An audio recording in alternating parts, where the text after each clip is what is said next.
Welcome to this discussion on how we can work to prevent financial fraud and scams, hosted by the Financial Health Network and sponsored by Everfi.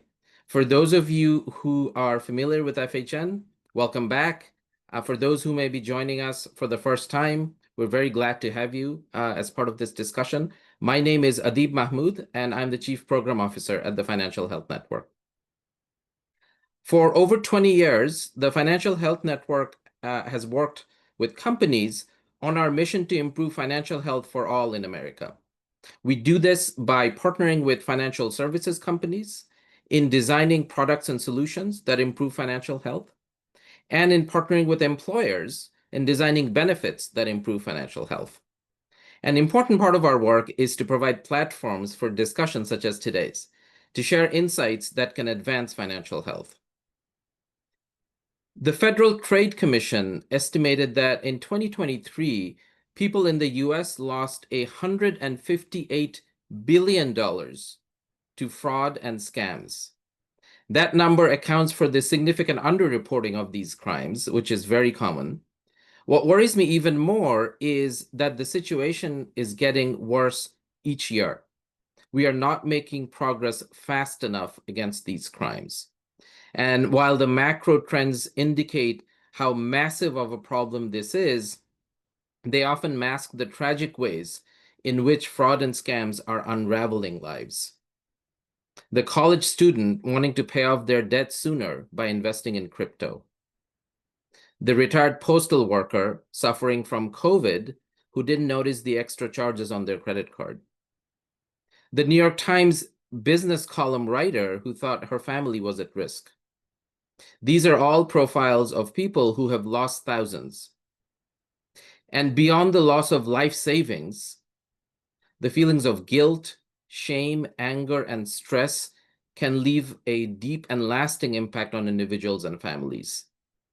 Fraud and scams are a threat to the financial health of our nation.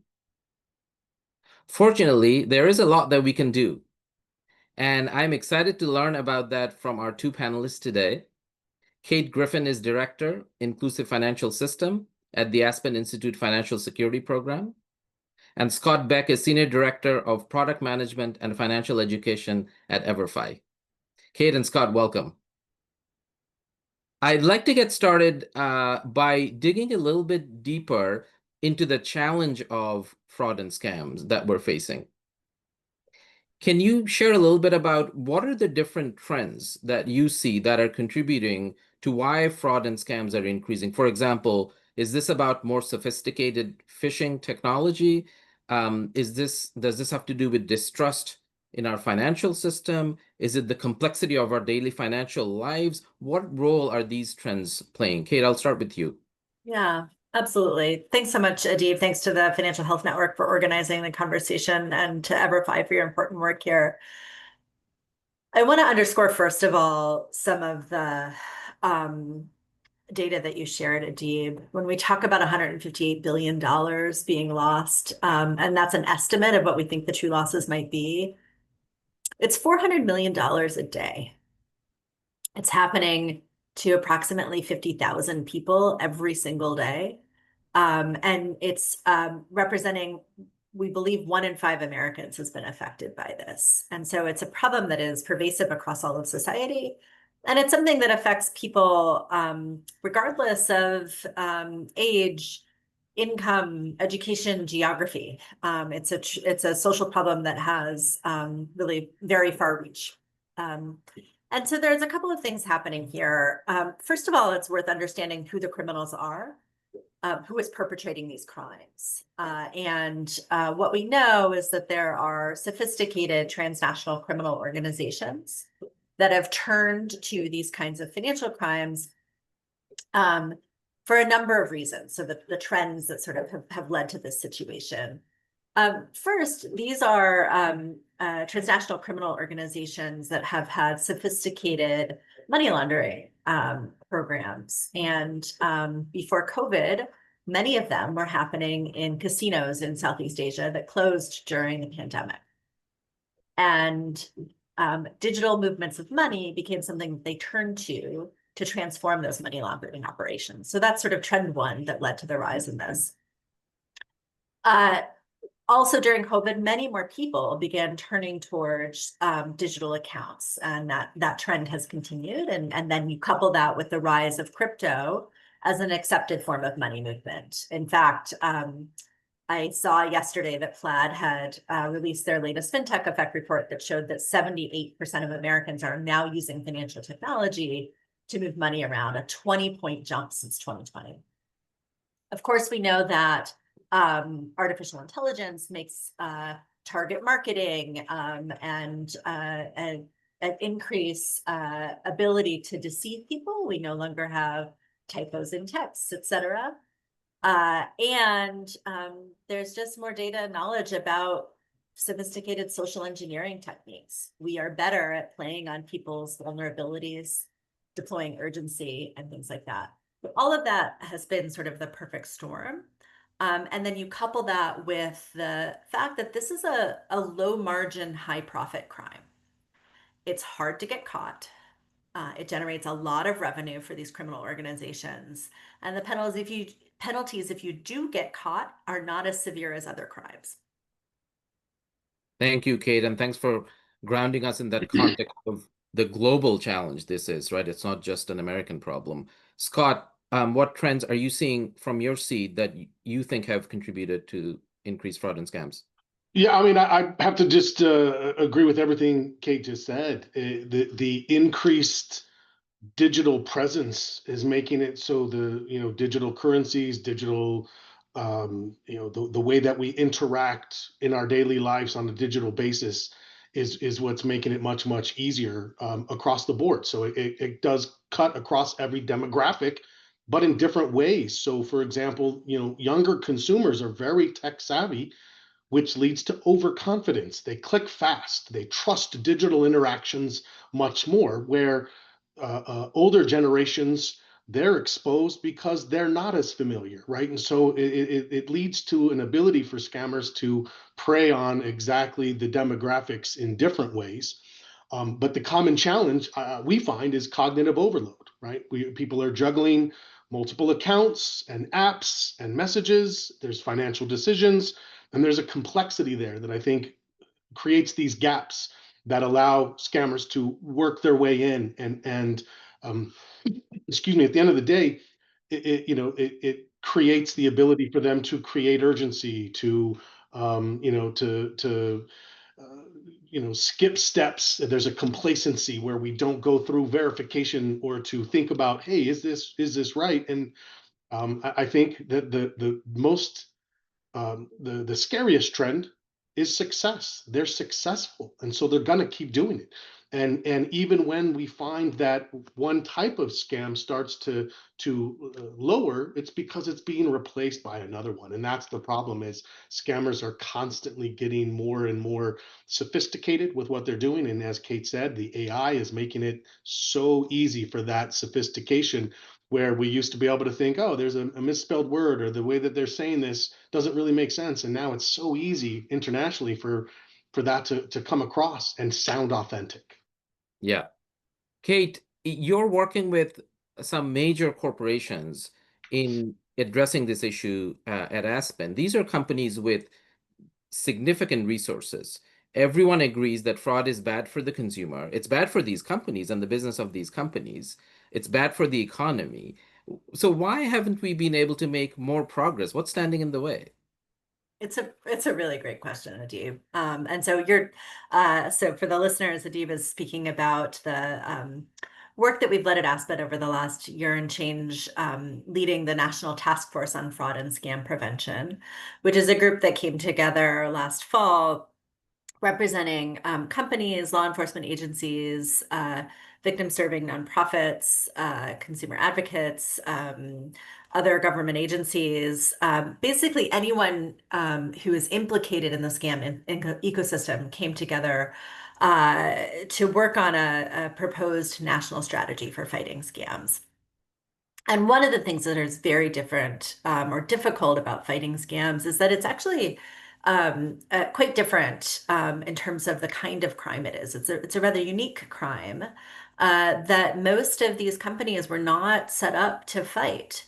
And what's unique about it is that whereas traditional fraud is an attack on an institution, on the commercial enterprise itself, or in the case of cybercrime, it's machines, these are attacks directly on the customer.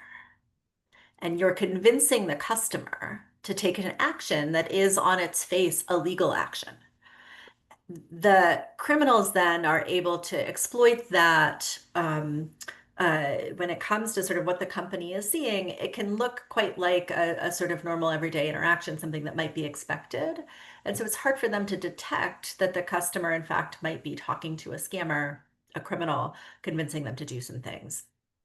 And so it's really requiring all of the different parts of that ecosystem, from social media and technology and telecommunications and financial institutions and law enforcement, to really look at data differently. What are the data they rely on, the tools, the technology that they look at to be able to detect things?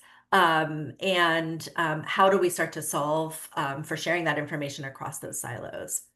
Um, we can talk more about what are some of the other kind of implications of that, and other actions that each of those sectors need to take. But really, I think it starts from it's been difficult because it's really required quite a mindset shift among many different kinds of talented people in these companies. Yeah, and I want to get into the role of different players in this ecosystem. And Kate, so follow-up question to you, especially as you are working on this national task force, you've recently launched the national strategy. Whose responsibility is it to detect and prevent fraud? Yeah. Is it the individual? Is it the financial service provider? Is it the technology provider, the regulator? How do you think about the division of responsibility here? Yeah. Frankly, Adib, everybody has a job to play. And if we can, I have one slide to show everyone, which is um, that in the national strategy to prevent scams that we launched about a month ago, we proposed sort of a framework for how one would detect, for how one would think about a comprehensive whole of society response. And so that framework on the left-hand side of the screen talks about acting against scams and minimizing their harms. These are the actions that need to be taken both by public sector actors and the private sector. We need to suppress scam activity and respond to it when it's happening. If you click to the next slide, we can go into that just a click deeper, which is to say that we have to use public sector tools like OFAC sanctions. There was an amazing announcement yesterday from a cross-sector collaboration of law enforcement agencies, the U.S. Attorney's Office for the District of Columbia, the FBI, the Secret Service, the Department of Justice, coming together with the Treasury and the State Department, issuing sanctions, doing some asset forfeiture, et cetera. All of that is criminal deterrence activity. We are both responding to existing scam activity, but also sending a message to the criminals that we're going after you, making it more expensive to do this crime. And then when it comes to the private sector, there are things that everyone needs to do to ensure that inauthentic communications are harder to do. Fake advertisements or fraudulent ads, spoofed phone calls that pretend to be your bank saying that there's been a charge on your account, et cetera. We all have the stories of what this looks like. And so the role of technology and social media and telecommunications to defend against those inauthentic communications is a critical piece of that.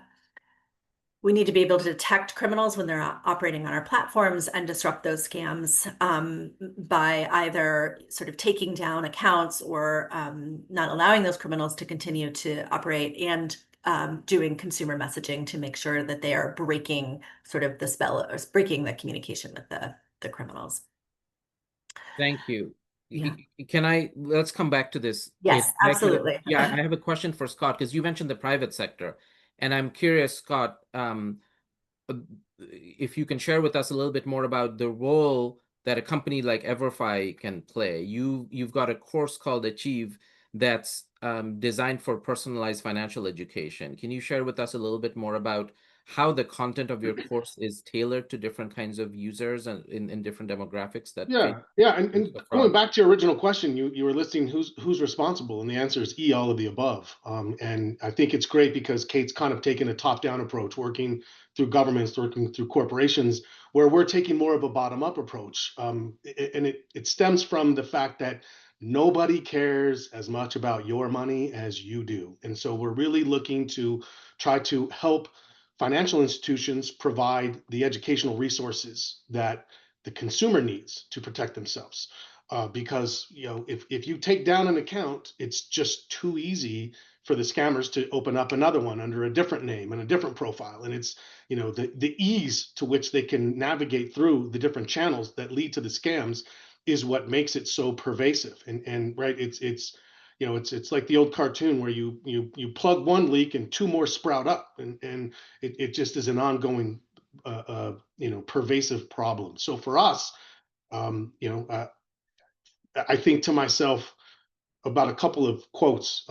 Ignorance is bliss. It's just not true. I think if you think education is expensive, try ignorance, right? Like we really need to make sure that we're helping to educate consumers. And it's interesting, even as you look at the way that we have addressed the education, we started with identity protection. Then we moved into social media scams, right? And what we're finding is it's almost impossible to keep up with the speed at which scammers are coming up with new ways to scam.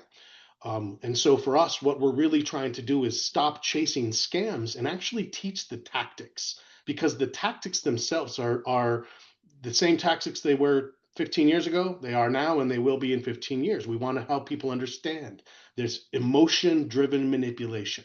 We want to help them understand when artificial urgency is being created that is going to make them feel like they need to act quickly. We need to help them see through too good to be true promises. These are the patterns that show up in every scam. And what we're trying to do really is give consumers portable skills they can use as scams evolve, because, and I'm sure Kate would agree, we expect that they're going to continue evolving as the technology allows it.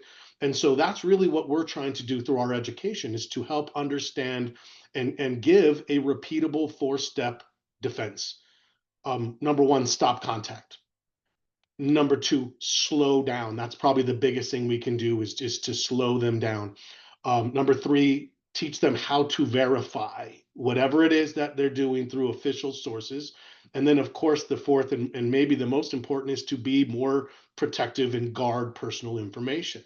And so, if we can teach these skills, it's going to really reduce the channels that scammers have the ability to move through. And so that's our objective, is to really try to get that education out there and into consumer hands so that they're equipped to say, oh, wait a second, this I've never heard of this scam before. That's probably the most common thing. I didn't know.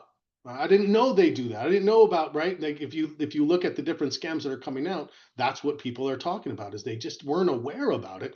And so rather than try to teach people all the dozens of different scams, what we really want to do is cut through and get to the base, the root cause of what's going on.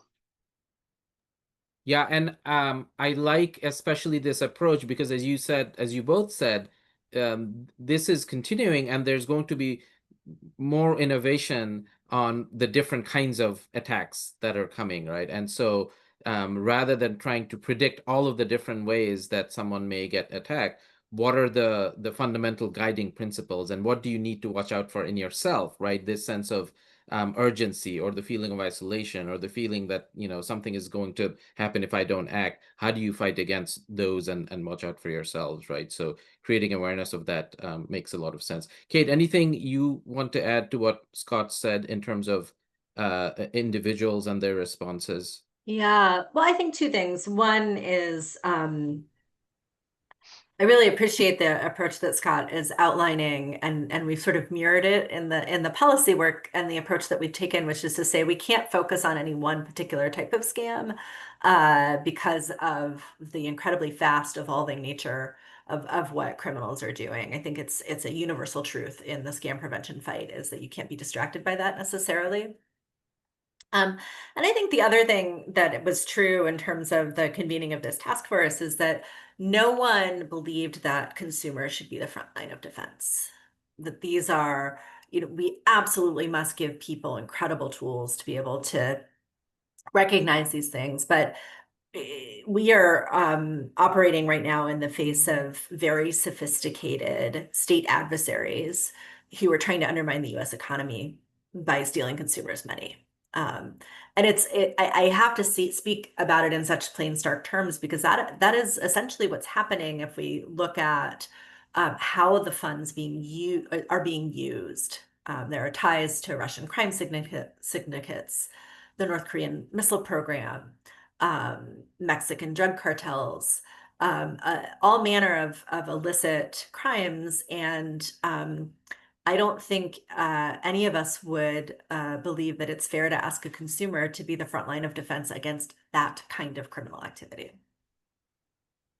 Yeah, I want to pick up on that. And consumer knowledge and education is critically important, as we just said, but it's not the entirety of the solution, right? And I'd like to talk a little bit about changes in either product features or processes within companies or different kinds of technology that you've seen stakeholders adopt to prevent fraud. And Scott, would like to hear from you. What is the role that fintechs or credit unions or banks can take to integrate fraud prevention, education, and technology more seamlessly into consumer journeys, for example, during onboarding or providing alerts? Are there any success stories that you've seen? Yeah, that's exactly what I was going to start with is the onboarding. As people open a new credit card, as they open new accounts, that's what we're prescribing is to include that education at the very first step of the journey. We look to help them understand when is there a little bit of an increase, tax season, around holidays, major shopping events that allow them to run seasonal campaigns. I will say this: that the institutions they want to do. I mean, they're the ones who help to clean up the mess.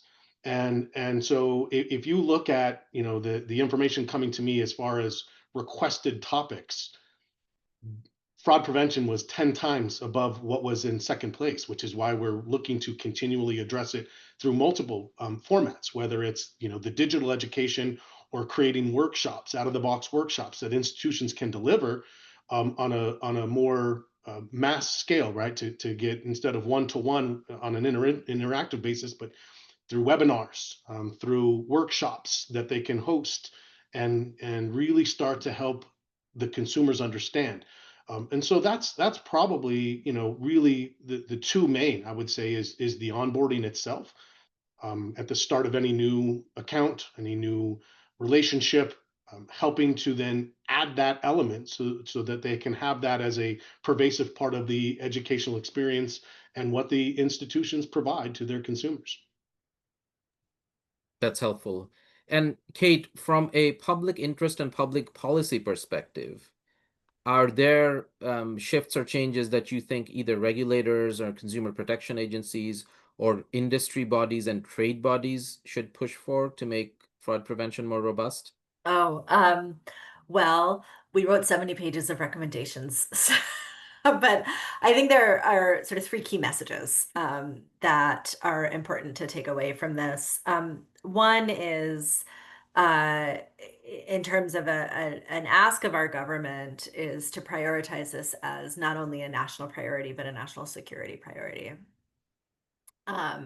Which would unlock a set of resources that will drive greater coordination across government agencies. So if you think about it from a consumer perspective, when you are scammed, there are a lot of places where you could go to report that scam, whether it's your financial institution, the platform where you were stand, your local police force, your state attorney general, and then several federal law enforcement agencies. How do we coordinate not only what the consumer experience is in reporting that scam, and have a more clear set of instructions for the consumer, but actually how do we actually coordinate what's being done with that information inside of our government once we get that information? And coordinating across not just federal law enforcement agencies, but regulators, and other administration officials on what our strategic response is to that is a critical step in calling this a national security priority and having a coordinated national strategy. So that's one. Two is actually helping to get greater resources to our law enforcement officials. Um, uh, we actually, the financial institutions listening to this will know very well how much data they send in already to law enforcement officials. If you think about the number of SARs that you filed in the last year, for example, the ability for our law enforcement officials to deploy the latest technology to mine that data, use artificial intelligence and machine learning, bundle cases, and go after the highest level criminals is still limited. And our ability to mine that SARS database for where the scams are, what the scams trends are is also limited. It would go a long way in terms of investing greater resources in terms of law enforcement's ability to participate in scam prevention. And then finally, actually, is how we empower the private sector to take action. There are a patchwork of laws and regulations. The the sectors that are involved here, from technology and social media and retail businesses, telecommunications, all have different regulatory environments that they're operating in. And then, of course, you have the highly regulated financial services industry. There's not a standard sort of duty of care around scam prevention. What is each sector's responsibility to identify and kick out these criminals? We are sorely in need of kind of modernizing our legal framework on that front. There are other country examples to look at that are experimenting with this and moving forward on some better legal systems to do that. But that's got to be a priority here in the United States. I feel like I see so many stories about either individuals or families whose lives are being ruined, but also on a broader scale about the cost to the economy and so on. I'm curious if either of you have, examples of progress, and part of that is due to the nature of this, right? We may there may not always be a tangible example because we're preventing what might happen, right? So that's part of the challenge in sharing stories of progress. But are there some shining lights you've seen in pockets, whether it's with a specific company or a jurisdiction, whether in the US or outside, that we should and could learn from? I would say we're seeing a lot of progress from the financial institutions themselves. So, like those who are attending today, Mhm. they're aware. They know they need more. That's why they're requesting it from us. We're seeing them starting to pair, the education we provide with like things like live fraud awareness weeks that Mm. we are seeing lead to measurable improvements in things like password hygiene, lower self-reported phishing events, looking at behavioral intent, turning on alerts, using two-factor authentication, verifying communications, and actually positioning themselves as a resource, right? So that if a customer thinks they have uh, some sort of scam attempt, they are able to actually call the bank and use them as a resource. Because unfortunately, as we know, if you call the police, they'll take your report. You may or may not hear back for weeks at a time. I mean, it's just, if you think about, like they talk about, if your car gets stolen, the likelihood of getting it back so very low. And this is even worse. I mean, they're very limited with what they have Mm. the ability to do. So unfortunately, from the bottom up level, from the consumer level, they don't feel like there's somewhere that they can go to get accurate information, to have someone kind of partner with them to navigate through now that it's happened, whether it's an attempt, whether they've actually succumbed to the scam. And so I think that gives That gives the financial institutions an ability to deepen the trust and the relationship that they have. I mean, that's something they're trying to do anyways, right? That's something they're trying to do with all aspects of education, but this one is such a level of urgency. So we've seen the financial institutions are definitely stepping up. Banks, credit unions, brokers, even some insurance companies. That's where the requests are coming from. They're really starting to track that information to understand what it is that their customers are going through and how they can position themselves to be a resource, an ongoing resource in the fight that we have. I want to add to that. So one example that comes to mind, and there are many, but really particularly in the financial services space, has to do with the peer-to-peer payment platforms. Hmm. And there are definitely reports and evidence of devastating scams happening on those platforms. Each of them have made important changes in a couple of ways. One has to do with something called confirmation of payee. So Zelle, which is a closed loop network, is able to say, when you type in the number, okay, that number comes up and is registered to this person. Is that who you mean to send it to? And in some cases, they're able to say, well, that person actually is uh, Thai national. Is that where you're sending your money to?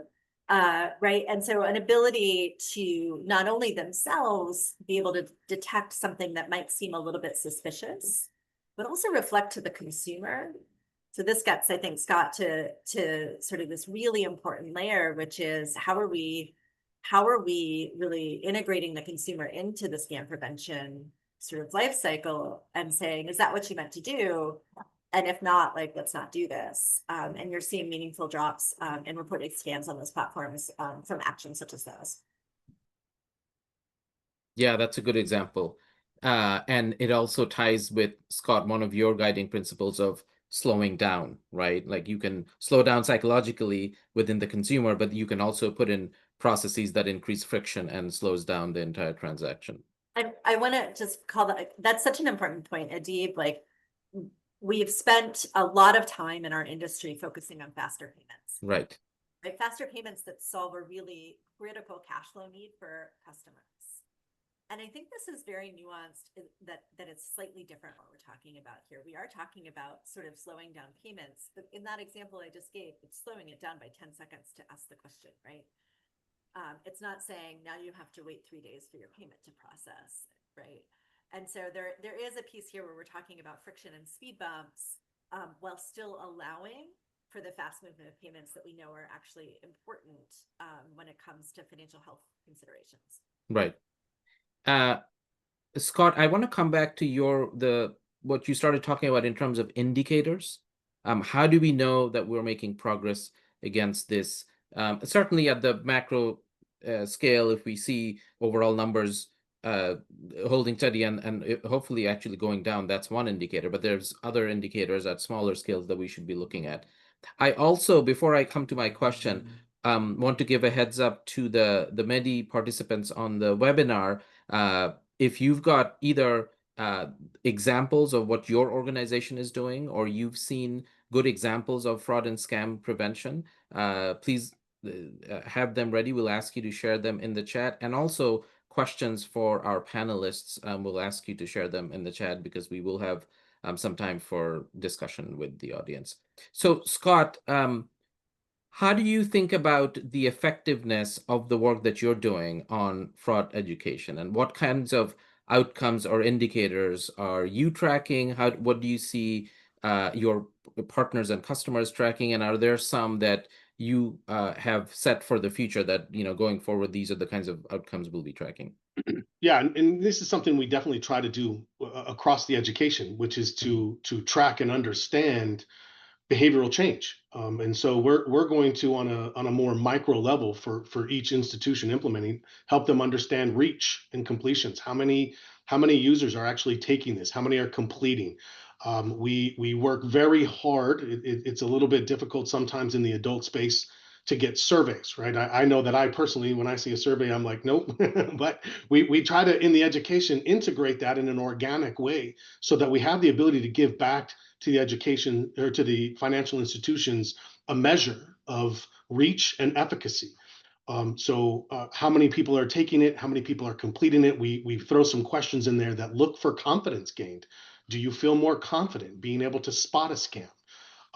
Do you feel more confident in being able to protect yourself against a scam? And so this is data that we're collecting as the users go through the education, and that we're able to give back to each individual financial institution, as well as keep it on an aggregate level. And so again, that's where we're starting to see as they're positioning the content and pushing their customers to the content, we're seeing those numbers increase fairly quickly, which is very encouraging, right? To say that the education is a very proactive way for the consumer to protect themselves, and it's something that the institutions have that they can give them, and so it's really about trying to improve the communication channels so that one of the things we're doing, and we just barely released a new fraud prevention module, and one of the things we do is ask, which have you seen recently,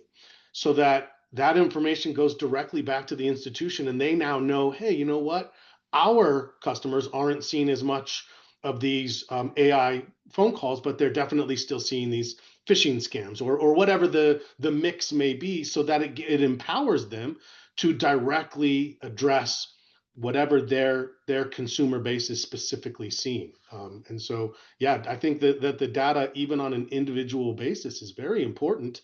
And I think that as they see the efficacy, it kind of snowballs where they say, hey, we saw great traction. Let's do more of this. Let's have another fraud prevention week in Q4, and let's do it more regularly. And I think, that's what we're really pushing for, is the education component is so powerful in enabling individual customers to be better equipped to handle whatever it is that they're facing. Yeah, that's great to hear, and I'm heartened to hear about the progress and the acceleration that you're saying that's countering what the criminals are up to. Kate, at the beginning, I started us off by talking about trust. And when fraud happens, not only is there financial harm, not only is there mental devastation, but trust can be damaged. How do you recommend institutions respond, both through their operations and through their communications, to help customers recover, but also rebuild trust in the financial system, which is actually so critical for making sure that we can prevent these criminal activities? It's a really critical question, and it's especially, interesting given the interwoven nature of so many of these digital platforms, not just in financial services, in the ways that we now all live our daily lives, right? And so not having trust in those institutions has really important ramifications for us as a society. One of the things we talked about in the national strategy recommendations are for each sector and each individual company to create what we're calling anti-scam corporate policies. Encouraging folks to ensure that they are actually tracking data on the kinds of scams that are reported from customers, what they're seeing on their platforms.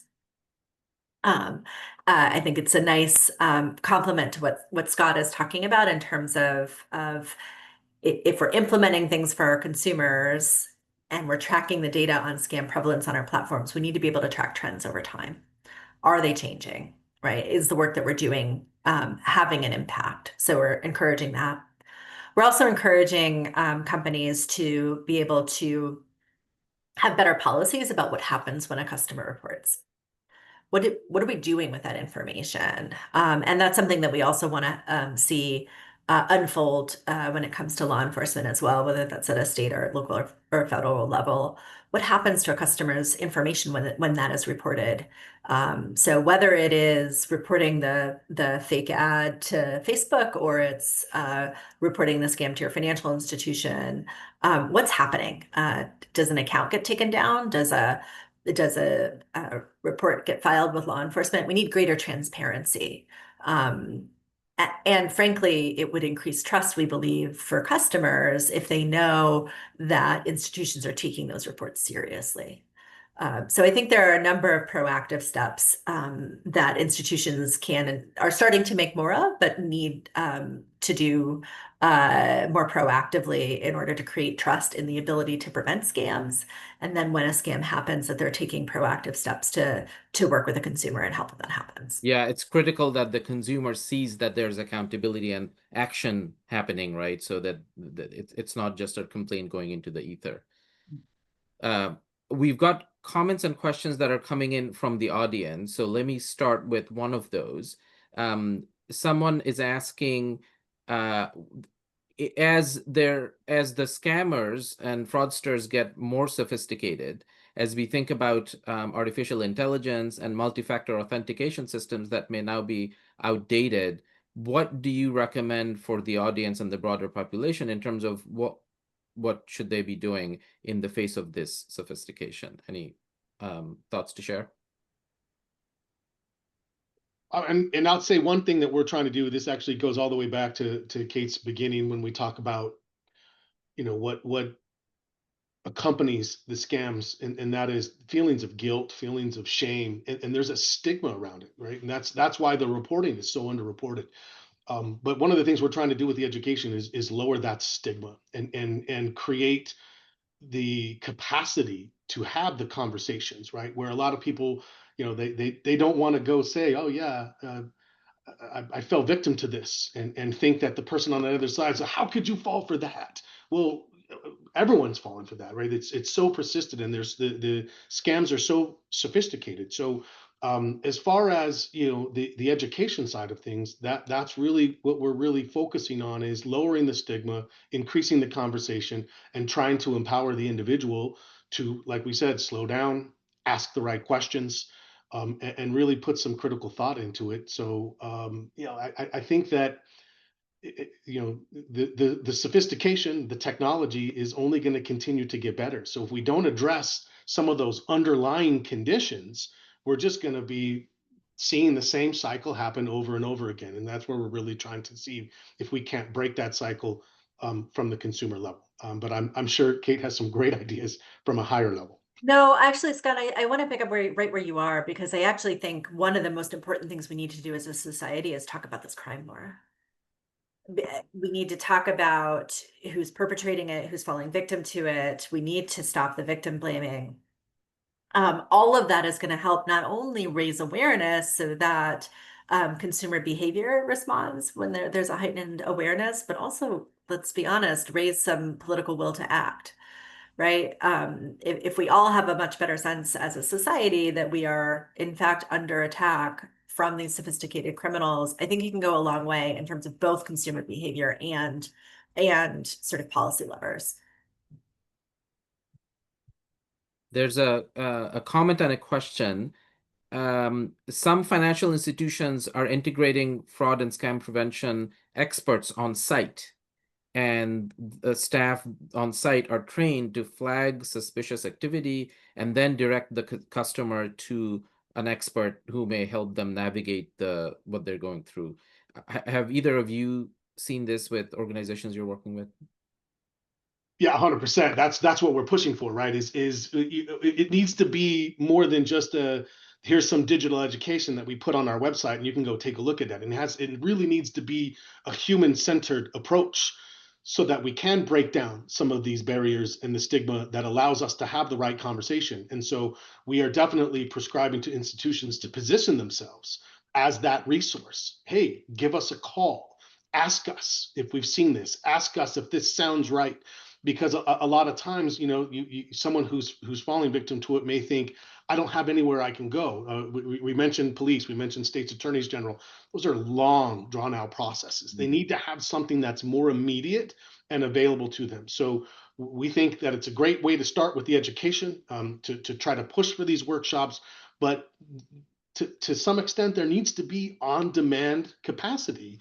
And I think that the institutions have a very easy ability to have, I think all of them could be educated from their side as the financial institution, and the personalization that they can give. Each rep could have the ability to say, hey, let's talk through this, because again, the first thing we need to do is just simply slow them down, ask the right questions, and we can make huge progress on eliminating, or at least mitigating, the effects. That's so important. One of the working groups that we had in developing the national strategy was focused on consumer awareness, but the group's name sort of morphed to consumer awareness, warning, and disruption.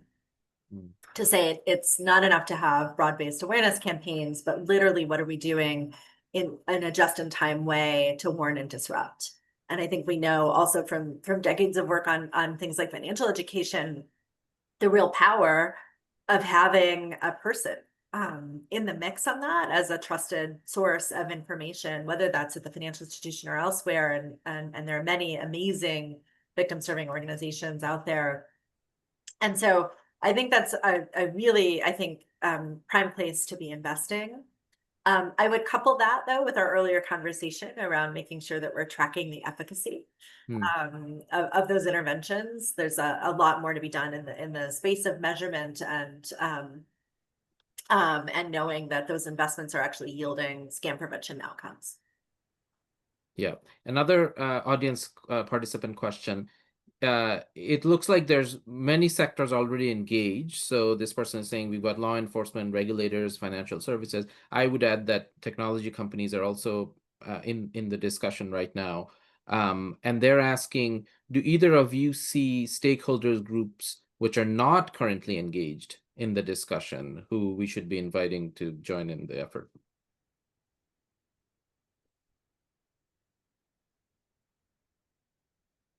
I'm having trouble thinking of one. Anytime that I've sort of looked around and said, "Oh, here's a part of the ecosystem," it was like the Kevin Bacon game. It was like 2 phone calls away, and somebody was at the table ready to go. I really do think that we are in a moment right now where leaders really see this as a problem that they all have an individual role to play in solving, and they're very invested in what cross-sector collaboration looks like. Knowing that no individual sector is able to fight this alone. Scott, do you agree? Anyone you see? Yeah, you could see I was waiting for Kate to go first on that one. But I think that we're seeing the prevalence of, government or technology companies, financial institutions. I think it's, as she said, it's the cross-functional collaboration. It can't be each unit working in a vacuum and doing their own thing, and not starting to work across financial institutions, working with the technology companies, or state. I would say maybe state government is where I would see an increase, where it becomes more of a priority. I think, and then the state government has a great ability to then bring the different stakeholders into a one collaborative solution. Yeah, I like we said, it's good to see that there's much more of this going on, that we're all recognizing. That's the first step, right? Recognize you have a problem. Now we need to get to the other 11 steps to make sure that we start taking care of and addressing these things. Yeah. The one other thing I just want to say about this, because I don't want to try to be too Pollyannish, right, is that each of those sectors, though, have their own business models and regulatory environments that affect the way they show up in those conversations. Right. So what's happening, inside a telecommunications industry, and the way that those businesses derive revenue and how they then show up in a conversation about sharing phone numbers or stopping the spoofing of phone calls, they have a different need for regulatory clarity and outlining roles and responsibilities than financial institutions do. Right. So there's a complex ecosystem here to make sure that the will of those leaders to do right is matched by the incentives inside their businesses. But I think we can get there. Right. Someone in the chat also suggested mental health professionals, which seems appropriate given the shame and guilt we've been talking about, and the deep psychological impact this has on victims. There's another question. Can financial institutions hit pause? Not sure So what else this person has in mind on this. my guess is that it means like if they suspect that Something's happening, yeah. something's happening, do they have an ability to actually slow down that transaction? And the answer is sometimes. Mhm. Depending on what the type of payment is, what the rail is that it's using, what the state laws are, and the type of accounts that are in play. So you have some states, for example, the securities regulators have report and hold laws that allow, when it is sort of taking out of an investment account, to hit pause, and actually they call Adult Protective Services Mm. to come and intervene in that case, and it's Adult Protective Services that actually has to okay the transaction going forward. So that's one example. I know that within the financial services industry, there are folks who are keen to make sure that there is similar regulatory clarity across financial institutions on their ability to actually hold or pause transactions. Yeah. It reminds me of the work that we are at the Financial Health Network doing on standards. So this year we have launched standards for what a good checking account and a good credit card needs to look like. And when I say good, ones that advance financial health, and one of our standards is the ability for the account holder to assign a trusted contact. And that is something that we believe can be very important. Certainly, again, not the only solution, but can be an important solution in detecting and preventing fraud and scams.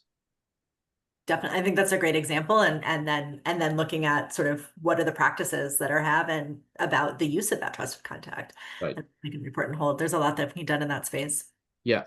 Scott and Kate, are there any myths about fraud and scams that you would like to bust? For me, oftentimes we think it's just, your elderly grandparent that is falling victim to this. And I think, we both tried to illuminate that at the beginning of this, that it's across, all demographics. It's just how that they have to worry about it. And so, I think that anyone is potentially going to be victimized by fraud. And Kate's statistic that we now see 1 in 5 Americans is demonstrative of that fact. And so I think the awareness is the first step to increased conversation.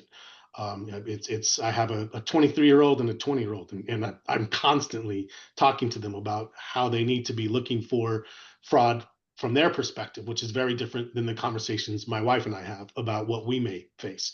And so I think it's just, recognizing the pervasiveness, and again, trying to break down those stigmas that lead to the guilt, the shame, and that I think is what's going to help us to continue to raise awareness, and then continue to increase the conversations.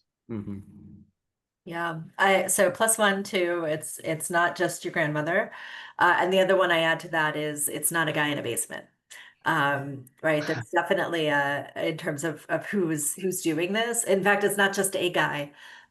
These are quite sophisticated operations. And in fact, we know that there are small companies, the set of small businesses that roll up into large sophisticated syndicates. Somebody's in charge of uh, placing the fake ads. Somebody else is in charge of what happens when somebody clicks on it. Somebody else is in charge of the next part of the operation. And so you may think that you're talking to one person who is one criminal, but in fact, it's a vast operation. And so I think also kind of busting the myth around who the criminals are is really important.